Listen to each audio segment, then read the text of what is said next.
po tayo. Taniman po ito ng mga pinya. Yan po yung mga pinya, oh. Ang dami po. Pero hindi pa po yan nagbubunga. Tagal pa yan. Mga 5 buwan pa. Kasi matagal magbunga mga pinya. Yan po. Yan po maganda dito sa probinsya. Kung mayroon ka lupa, kahit hindi sa'yo, basta paalam mo. Taniman mo lang ng mga gulay, prutas. May mga alaga ka.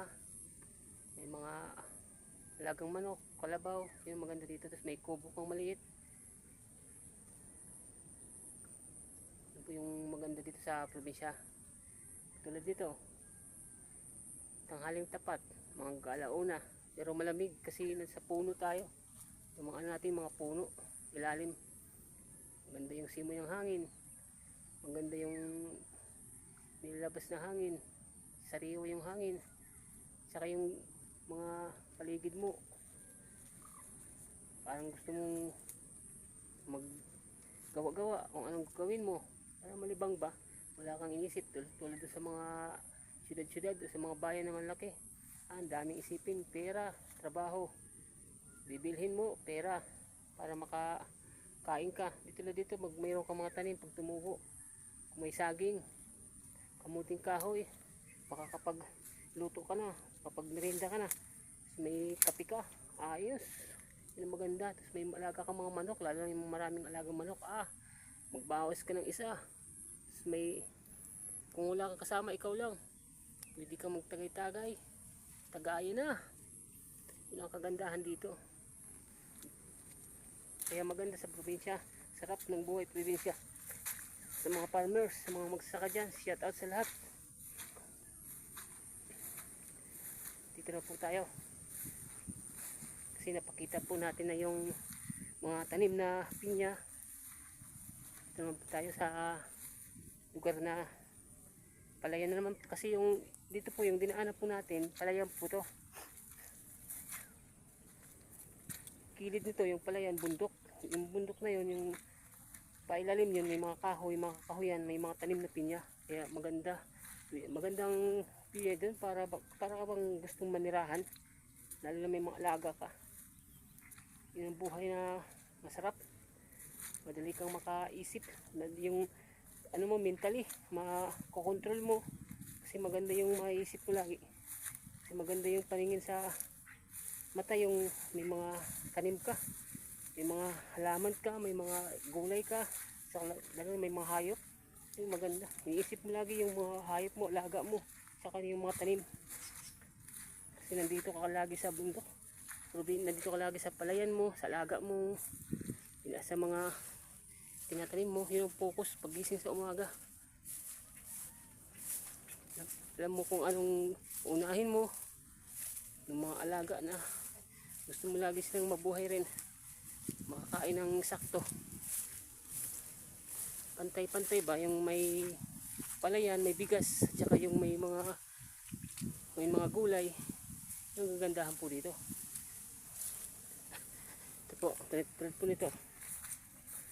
Habang nagbabantay tayo ng mga tawagin sa amin yung maya, yung mga pasaway na maya, yung dumadapo kasi sila sa mga bunga ng palay. Hindi silang tabugin, hindi pwede silang galawin, yung palayuin kasi maano yung nila, yung bawat hinahapunan nila, yung bawat inaano nila palay na ubos. Kaya hindi silang tabuyin, paalisin, puntayin sa iba. Kasi mawala yung pinagpaguran, yung bigas. Sayang yung pagod mo, yung gasto. May gasto rin dito sa palayan din. May gasto at saka may pagod din. Pero masarap din pag nakakaani na. Wala nang kwenta yung gasto niya yan at saka pagod na yan. Basta nakakaani na. Nandiyan na lahat yung pagod mo at saka yung gasto mo. Bawi lahat.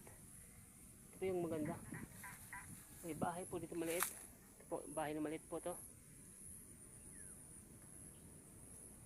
Yung silungan ng bawat tao gustong sumilong pag umulan tsaka uminit. Ito po yung bahay. para hindi naman masyadong maano ng tao, mainitan o mabasa sa ulan. Sarap talaga dito sa lugar na mga ganito. Yung mga lugar na mga ganito may palayang ka kahit konti. Tapos may bundok ka, may mga nataniman kang gulay, prutas. Sarap dito sa probinsya. Hindi nakakatamad. Hindi nakakatamad kumilos, gumawa. Kasi masarap sa paningin at saka sa katawan yung gawa. Yung mga gawain. Basta maganda lang yung bunga, maganda rin yung gawa, maganda rin yung trabaho.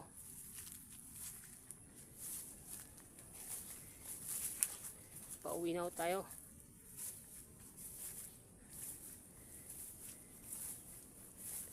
Ito po yung mga palay ginaanan natin kanina. Ito po yung lugar na maganda, pwede ka makapagtayo ng bahay habang nagbabantay sa palayan. Meron kang mga tanim-tanim, tsaka lalo may mga hayop. Yung maganda talaga dito sa probinsya namin. Tahimik, malamig, maganda yung buhay na pag-iisipan mo. Wala kang iniisip na problema, basta trabaho lang, may pagbubunga rin.